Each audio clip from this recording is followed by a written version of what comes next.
To make ramen noodle egg drop soup, you're going to need a few ingredients from the store. Now, I say a few ingredients because if you're like me, you're working on a pretty tight budget. So you'll want to make something that's nutritious as well as inexpensive. So, here are the things you'll need to purchase. Number 1, ramen noodles. Now, in today's world, you can either buy the traditional ramen noodles or the choice ramens, which have 80% less fat and 25% less sodium.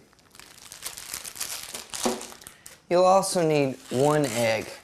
Here I have a dozen eggs, but eggs are usually cheaper by the dozen. Sauce and pepper. Now I'm going to go over the utensils and containers you'll need to make ramen noodle egg drop soup. First, you'll need a small pot.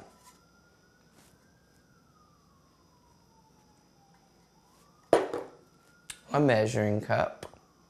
A spoon, which you'll use to, enjoy the ramen noodle egg drop soup. And a fork, which you'll also use to eat the soup, and then a bowl from which to serve the soup.